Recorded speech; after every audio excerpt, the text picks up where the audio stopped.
come ketchup. ¿Sabías que el ketchup de supermercado es un ultraprocesado? A los niños les encanta, ¿verdad? Pero ¿sabes por qué? Porque casi una cuarta parte del bote es azúcar. Al final se acostumbran a ese sabor y conseguir que lo dejen, ya te lo digo yo, que es una batalla complicada. Como en mi casa ya la doy por perdida, hago el gran cambiazo. Les preparo mi ketchup casero en conserva. Tiene prácticamente el mismo sabor, está hecho con tomates de verdad y yo me quedo con la conciencia mucho más tranquila. Te enseño cómo lo hago. Vamos con los ingredientes. Yo voy a preparar una buena cantidad, así que tengo 6 kilos de tomates bien maduros. También voy a utilizar una cebolla grande, una cabeza de ajo, pimientos, sal, azúcar, vinagre y las especies que más te gusten. Con todo esto vamos a preparar un ketchup con un sabor increíble. Lo primero es lavar bien los tomates. Aprovecha para revisarlos uno a uno y retirar cualquier que esté golpeado o tenga alguna parte en mal estado. Es un paso importante porque un tomate en mal estado puede reducir el tiempo de conservación de la conserva.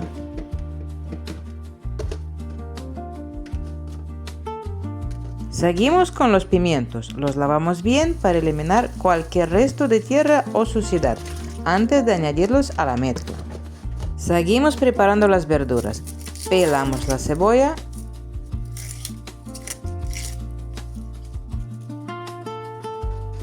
y abrimos los pimientos para retirar las semillas y la parte blanca del interior.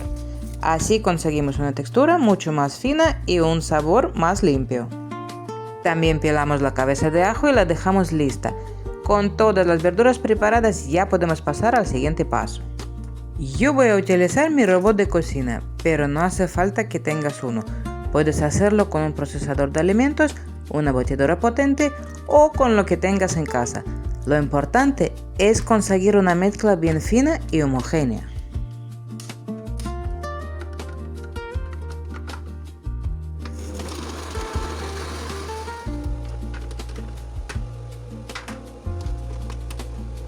Esta es la textura que deberías conseguir, una mezcla fina y uniforme. Ahora la pasamos a una cazuela grande y la cocinamos a fuego lento para que todos los sabores se integren. El tomate vaya reduciendo y la salsa empieza a coger el cuerpo. Como estoy preparando bastante cantidad, he tenido que triturar las verduras en varias tandas.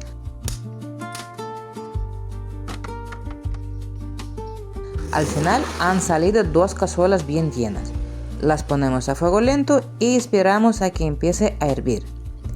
Después solo hay que dejar que reduzcan poco a poco para que los sabores se concentren y la salsa vaya cogiendo el cuerpo. Cuando empiece a hervir, verás que se forma una capa de espuma en la superficie. En casa siempre la quitamos.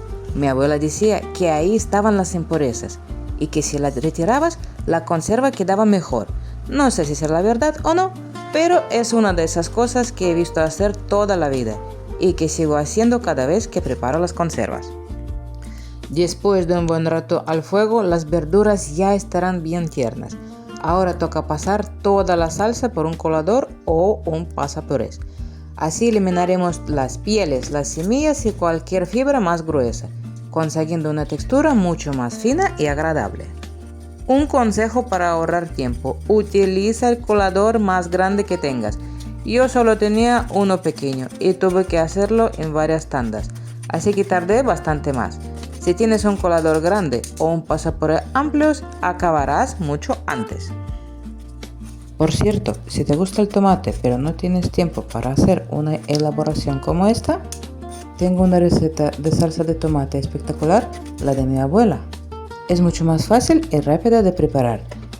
Te dejo enlace aquí arriba o abajo en la descripción. Y este es el resultado. Después de colarla, una salsa fina, limpia, sin pieles y ni semillas. Aunque parezca mucha cantidad, con un poco de paciencia irá reduciendo hasta coger la textura que buscamos. Todavía parece una sopa de tomate, pero espera a ver cómo acaba. Para acelerar la reducción voy a utilizar la sartén más grande que tengo. Al tener más superficie, el agua se evapora antes y la salsa se espesa mucho más rápido. Y esto es todo lo que ha quedado en un colador, pieles, semillas y fibras, pero aquí no se tira nada. Puedes utilizarla para una carne con tomate o cualquier otro guiso, en casa se aprovecha todo. Mientras la salsa sigue al fuego voy a preparar los tarros. Como todavía no sé cuánta cantidad van a salir, prefiero esterilizar unos cuantos de más. Yo lo hago al horno a 120 grados durante unos 30 o 40 minutos, así quedan perfectos para envasar la conserva con total tranquilidad. La salsa ya ha espesado bastante, pero hay un truco muy sencillo para saber cuándo ya está en su punto, y lo mejor es que no tendrás que hacerlo a ojo. Y aquí viene el truco, pon una cuchara sobre un plato y fíjate en los bordes. Si empieza a soltar un poco de líquido como ocurre aquí, todavía le falta un poco.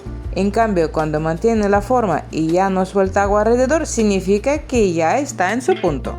En mi caso todavía falta un poco, así que le voy a dejar unos 15 minutos más a fuego lento. Vamos a repetir la prueba. Ahora sí mantiene la forma y ya no suelta líquido por los bordes. Esa es la señal que el ketchup está en su punto y ya podemos empezar a envasarlo. Mientras tanto, también voy a esterilizar las tapas. Les echo agua hirviendo y les dejo hervir unos 15 minutos. Con eso es suficiente para que se queden listas y aseguren un buen cierre. Y ahora llega mi parte favorita, porque aquí es donde esta salsa deja de ser una simple reducción de tomate y empieza a convertirse en un ketchup de verdad. Empezamos con el aliño y las especias. Yo añado 3 cucharadas de azúcar, 1 cucharada de sal y 2 cucharadas de vinagre. Un consejo, no tengas miedo a probar. A lo mejor necesitas un poco más azúcar, vinagre o sal. Removemos bien para que todos los ingredientes se integren por completo. A partir de aquí ya solo queda darle nuestro toque personal con las especias. Yo incorporo una cucharada generosa de orégano, otra de romero y media cucharadita de pimentón ahumado, que aporta un aroma espectacular. Si te gusta un toque picante, este es buen momento de añadir un poco de cayena o pimienta negra. Con el ketchup todavía hirviendo y los tarros calientes, llega el momento de envasarlo. Vamos rellenando los botes con cuidado hasta casi el borde. Es importante que tanto la salsa como los tarros estén calientes para favorecer un buen sellado y una conservación segura. Es importante no llenar los tarros hasta arriba del todo. Deja aproximadamente 1 o 2 centímetros libre. Este pequeño espacio permitirá que se forme correctamente el vacío al enfriarse y ayudará a conservar el ketchup durante mucho más tiempo. Antes de cerrar los tarros, limpia muy bien el borde con una servilleta o papel de cocina humedecido con un poco de vinagre. Es un paso muy importante porque entre el tarro y la tapa no debe quedar ningún resto de ketchup. Así conseguiremos un cierre perfecto y el vacío se hará correctamente. Y ahora sí, cerramos los tarros con las tapas mientras todo sigue bien caliente. Yo utilizo este práctico utensilio imantado para sacar las tapas del agua sin quemarme. Pero si no lo tienes, puedes hacerlo con unas pinzas limpias. Lo importante es manipular las tapas con cuidado y cerrar los botes inmediatamente para conseguir un buen sellado. Una vez colocadas las tapas, las apretamos lo máximo posible. Como los tarros están muy calientes, yo utilizo un paño para no quemarme y poder hacer la fuerza necesaria. Y este es el resultado. Con esta cantidad me han salido 4 tarros de 650 gramos y todavía ha sobrado un poco. Una vez cerrados los cubro con un par de paños para que se enfríen poco a poco. Cuando estén completamente fríos ya puedes guardarlos en la despensa en un lugar fresco y oscuro. Ahora toca hacer un gran cambiazo. Voy a rellenar un bote vacío de ketchup del supermercado con ayuda de un embudo para que quede exactamente igual. Cuando lo pongo en la mesa nadie se nota la diferencia. Ellos disfrutan de su ketchup de siempre, pero esta vez hecho con tomate de verdad y con ingredientes mucho más saludables. Y mi conciencia queda mucho más tranquila. Si a ti también te preocupa lo que comen tus hijos y quieres llenar tu despensa de opciones más saludables, este canal es para ti. Suscríbete porque cada semana comparto recetas fáciles y saludables. ¡Qué rico! Este ketchup está delicioso. Hasta la próxima.